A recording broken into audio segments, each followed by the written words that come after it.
Welcome to our episode of Biblical Archaeology, From the Ground Down. Presented by Bible Interact and hosted by Dr. George Sparks. Join us as we explore the fascinating world of the Bible from leading experts in the field of archaeology.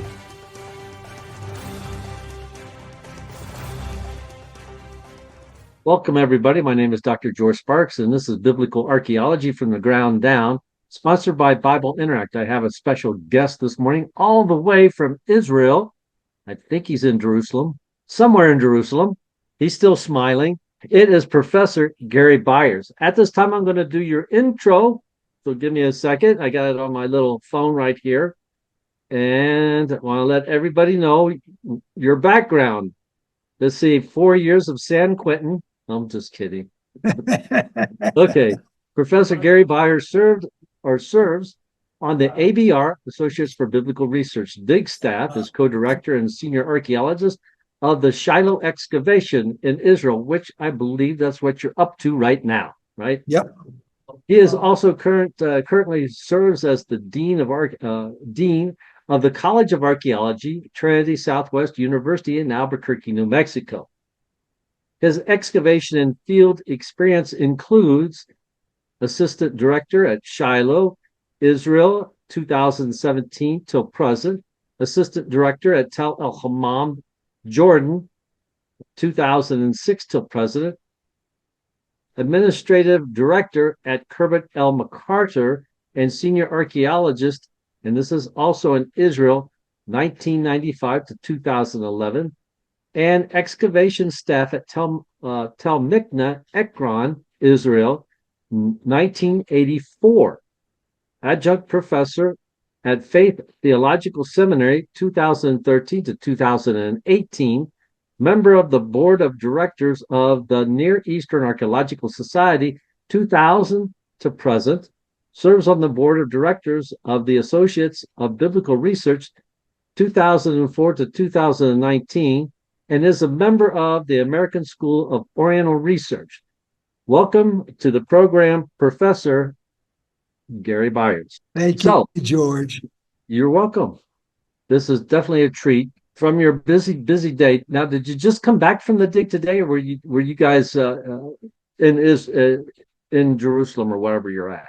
Yeah, this is today is Shavuot, Pentecost in Israel, and so everything shut down. So we were not allowed to go to our dig site and work, which is in a Jewish community in Judea, Samaria, the West Bank area. So we had the day off, and that's why it worked for me to do this.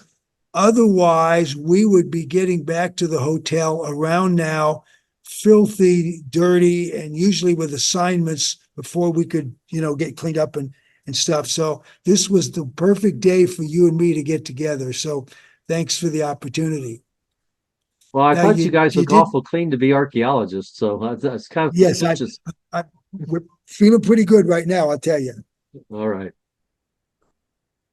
Well, if you would, to get things started, tell us about your morning, getting the crew ready to go all the way. Now, we already gave up the ghost a little bit here, so it was, the spoiler is I already said that you work at Shiloh. So you're going to get the crew ready to go to work. What all do you have to do? Okay, so we this is I guess I've excavated 5 different sites, 4 in Israel and 1 in Jordan, and every situation is different. We are staying in East Jerusalem in a hotel owned by a Palestinian Christian Palestinian family, and we take our bus goes out with a Palestinian bus company, which is also owned by that same Christian family. We got a nice setup with them. It's about a 30 to 35 minute drive in the morning out to the dig site, which is Shiloh, straight up Route 60, if anybody knows that region or looks on a map. And we go past Khirbet Nissia, where I excavated before with ABR, and Khirbet El MacArthur, where I excavated before with ABR. And we go up to Shiloh, which is about 2/3 the way between Jerusalem and Shechem.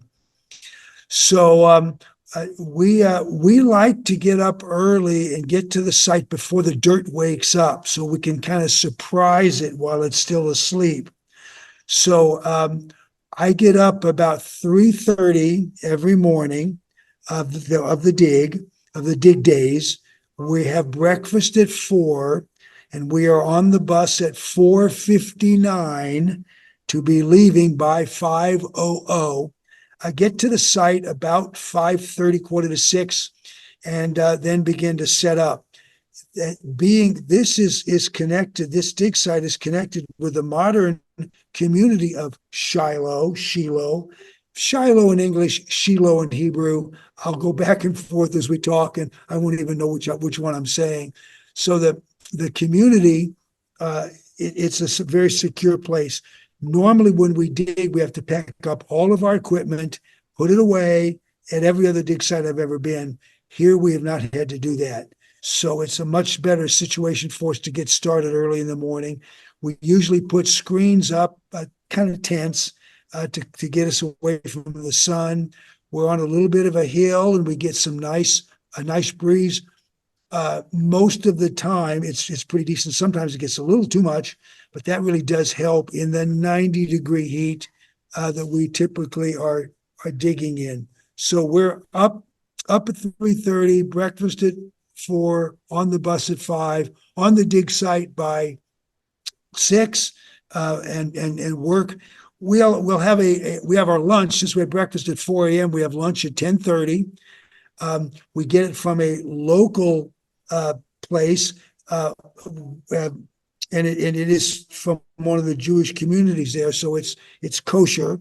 So when we have hamburgers on Monday, we stop at the local store and buy cheese, and we defile our kosher hamburgers with cheese.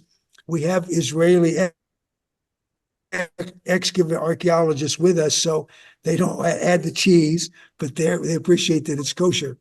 And then at 1:00, so we have lunch at 10:30.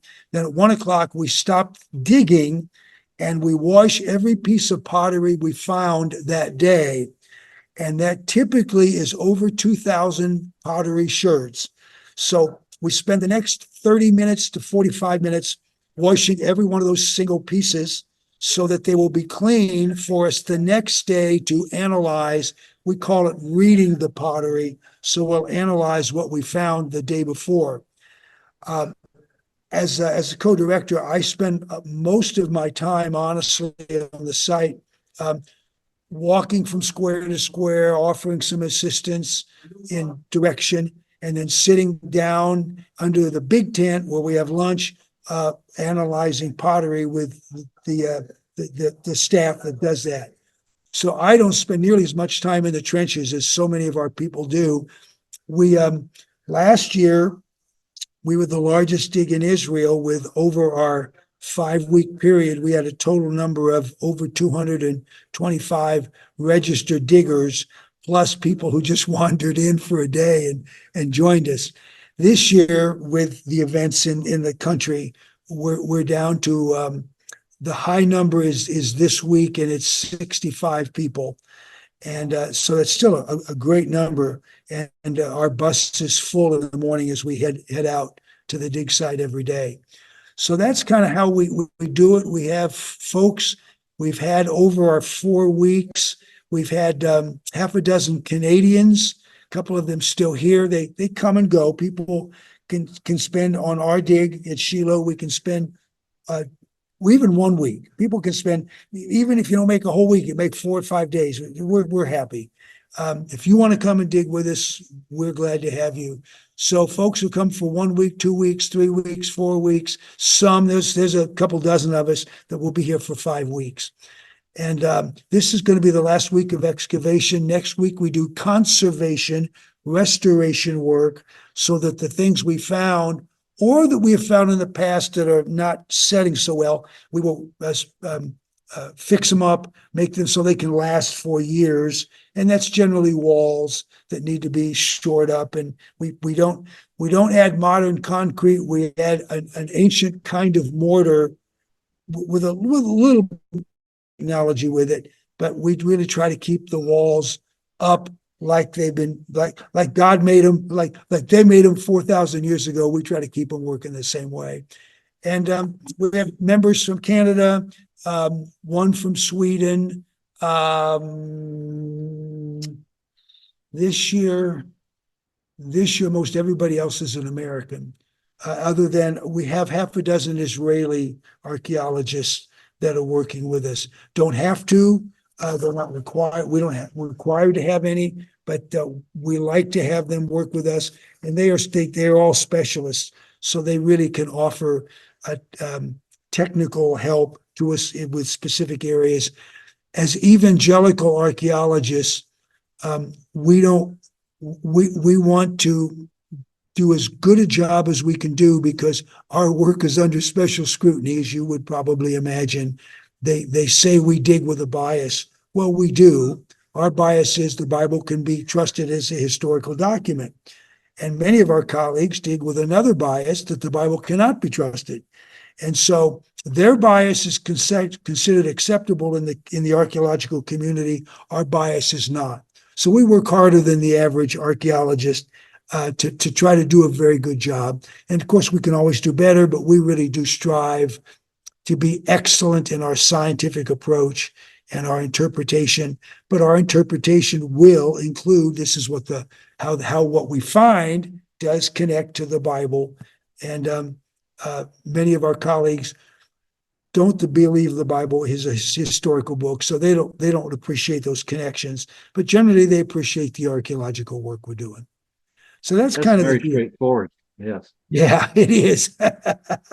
And just for a note for the listening audience, when Professor Byers is talking about a bias, just think of the bias towards archaeology in the Bible would be what we call maximalist and minimalist, and think of it as a scale where a maximalist is like those that believe literally in the biblical text, the scriptural narrative, to the maximal point. The minimalist is on the other end of the scale.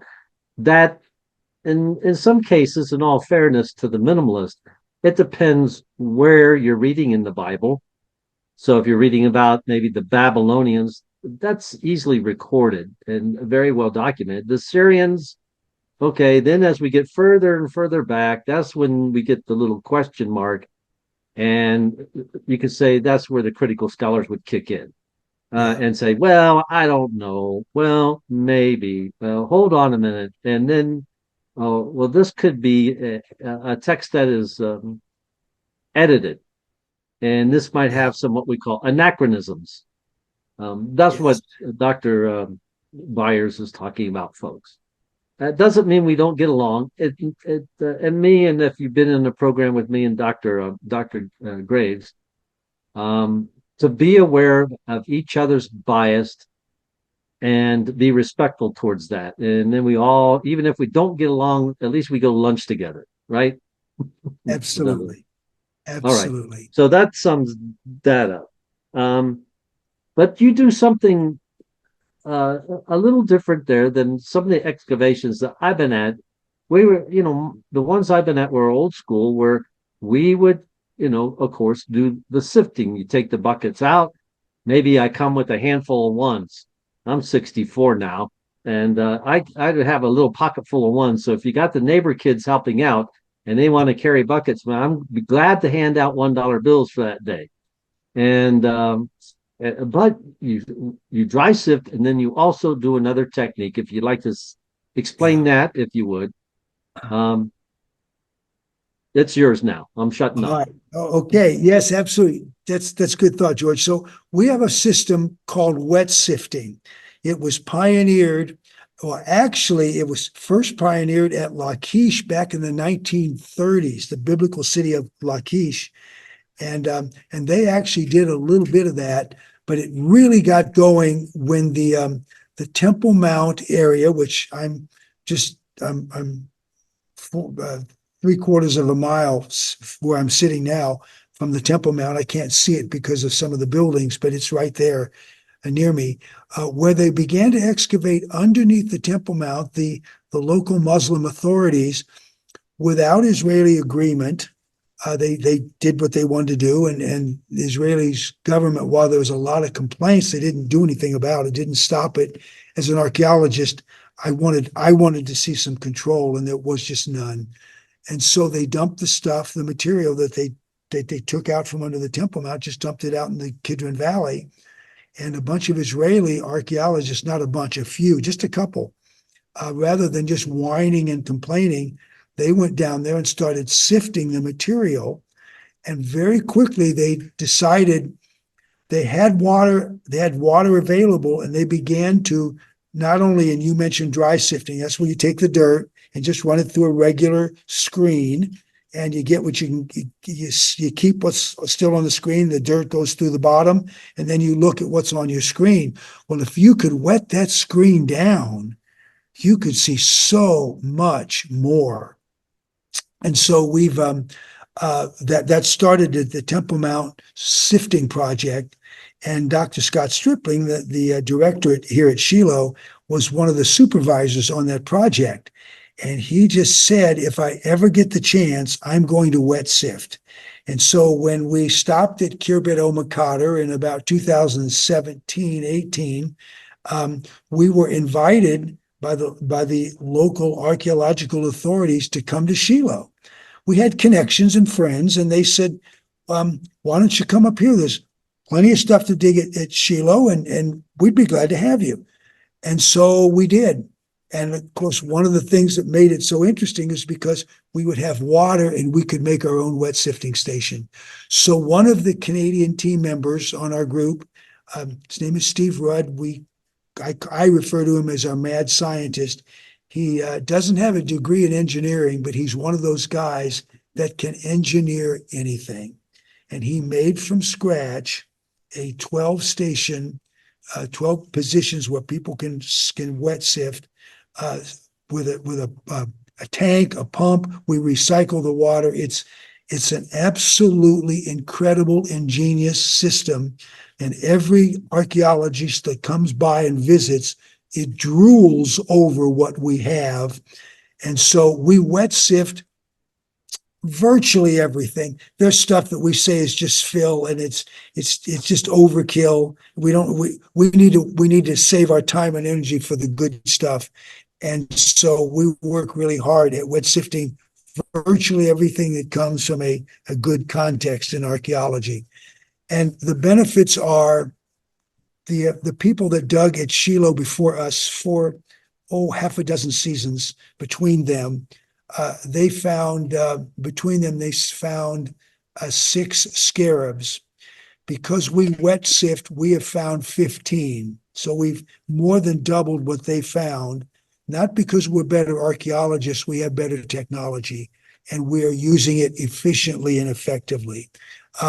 We have found, so a scarab is a seal on the top of it's made out of stone. It's only the tip. You very seldom find them even an inch long. They're generally smaller than an inch, and the top looks like a beetle. The Latin word for a beetle is a scarab.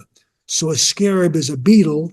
A scarab is also a stone seal that looks like a beetle on the top, and the bottom has an inscription. And it depends on whose inscription as to what's on it. So we call that whole inscription, that whole stone thing, a scarab. If it doesn't have the beetle top, we call it a scaraboid. It's a scarab-like seal. So the important thing is not the scarab on the top. The important thing is your seal on the bottom, and you would impress it in wet clay. And so we've actually found this season one of the finest wet clay sealings I've ever seen.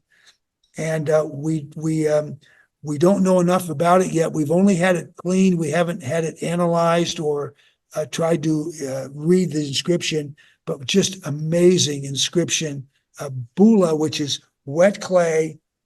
In this particular case, it was a seal on wet clay. The wet clay was around a fabric which had a string around it. So we think it probably was sealing a jar of something, some liquid, wine, whatever.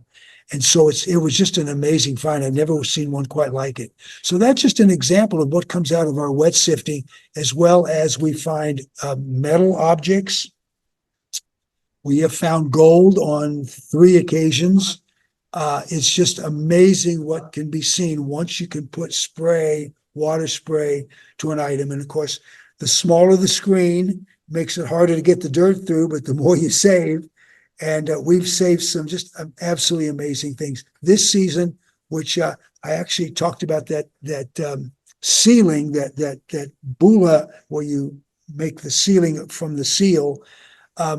We found a number of things I can't talk about yet, but George, Okay. as soon as it's allowed, I will come back on and have pictures of what I can show you.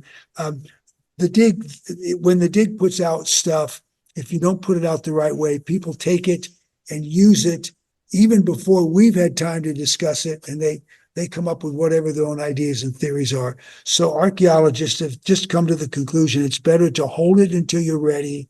And so that's what we'll do. So we will be spilling things out from here to there. And when I can, I will get on and share in detail with some pictures, some of the cool stuff that we have found. Most of it from wet sifting, but also from metal detecting. We've developed, we've been one of the pioneers in the country to use it. And we've really found very discreet, effective ways to use a metal detector. So if there's metal in the ground within 3 inches of where the detector is probing, we can identify it. And we have found, we found, I guess, 6 pieces of gold that way. It's very small gold items that you'd miss other than in the wet sift. So it's been very exciting what we've been able to do with the modern technology that our predecessors did not have available to them. Okay, fair enough. That sounds very exciting. So you got a new technique. Well, not a new technique, but you're taking advantage of the wet sifting technique. And Yeah. also you incorporated metal detecting. Yeah. And that's Yeah. interesting. That's interesting. You know, I never thought of a metal detector at an excavation, but you know what? That makes a lot of sense. It really does. You know who I had on the program several months ago he's probably a friend of yours, Frankie Snyder.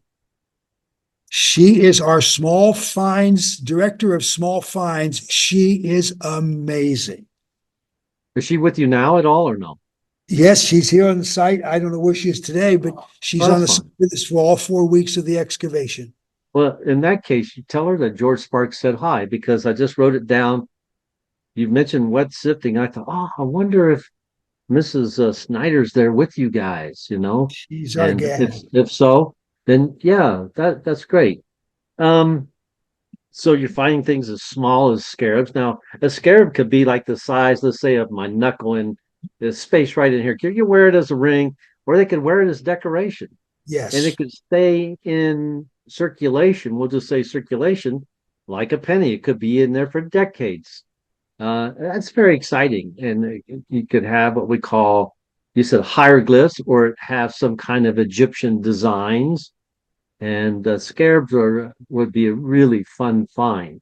Yes. Since you mentioned scarabs and you mentioned just items, gold, but you didn't mention any type of coins. So I imagine that you're not in the Roman period, you're not in the Hellenistic period, maybe not in the Persian period.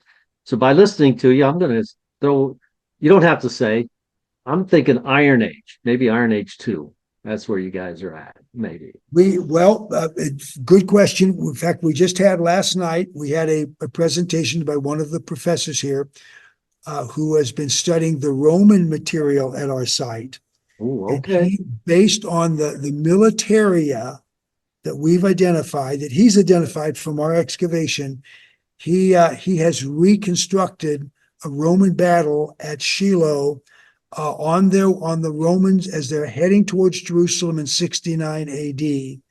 And the amount of things that are left over from what we believe correctly interpreted are from the Romans is just amazing. It's not tons of stuff, but it's the small this, that, and the other, and just amazing. So we actually have Roman, a bunch of things from the Roman battle at Shiloh, which probably by military estimates took about an hour. We have a pottery, small pieces of pottery, glazed green pottery from the Islamic periods after the Roman and Byzantine periods. We have some Byzantine material. We actually have a few Crusader, couple pieces of pottery and some items from the Crusader period. And this year to date, we have found 50 coins. Oh, well, see, now you're slowly putting the puzzle together for us. All right. Yeah, we are. That's But you right. didn't say what coins, you go quarters, nickels, dimes, shekels. Yeah, they're all ancient.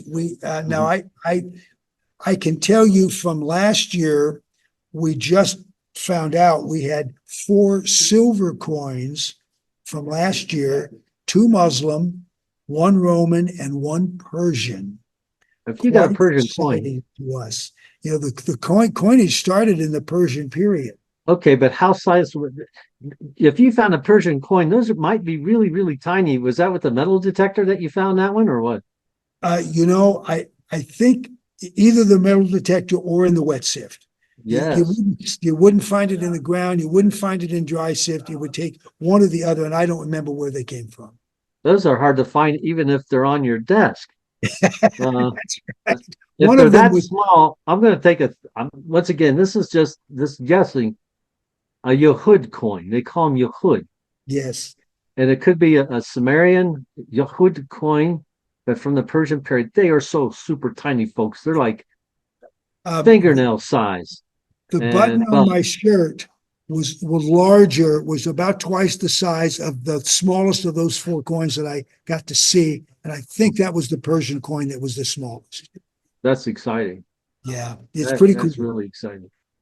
And coins say a lot because those have been cataloged for years, so those can be easily dated. Of course, using pottery typology and coins, that's pretty dead on there, folks. Very So exciting. that's not seeing any artifacts, and I understand why. And of course, the listening audience understands, of course, why too. But by your description, it does sound very, very exciting because in my mind, I'm thinking Shiloh when I think or Shiloh, and I think of the biblical text and where that is strong, of course, is in the Torah or the Christian Old Testament, if you will, and the time, let's say, of Eli, the priest, and the Ark of the Covenant being lost in a battle because of Eli's sons being so disobedient. In the Battle of Aphek, I believe. Yes. And from there it goes to the Philistine cities, the nemesis of the Israelites. And then it's sent because of a sickness, an illness in the Philistine cities on a cart, and it heads towards Beth Shemesh. So, folks, they're excavating in Shiloh. That's very, very exciting because we got Samuel, the book of Samuel involved, and it's very early. And I don't know if I want to call it. I'll be critical here if you don't mind. Toto Israel. Fair enough. Fair enough. Yeah. The early Israel, probably where the Meneptah stele is saying, they might just be a clan. It's Israel as a determinative, right? On the Meneptah as a clan.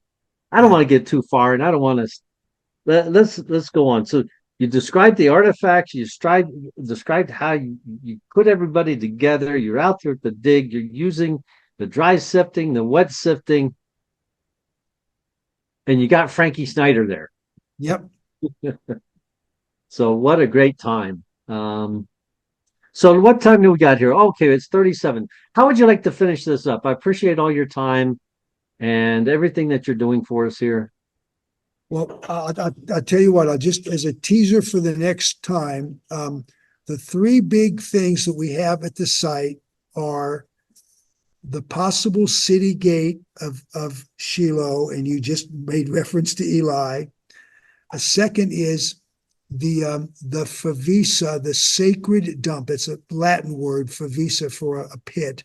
The sacred dump, and dump's not even a good word, but where we think offerings from the tabernacle went. So that's the second thing.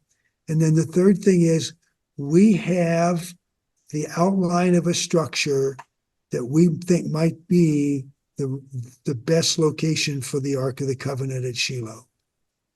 So next time I'm back, we'll talk about it. Those are pretty exciting things. They are. The gate.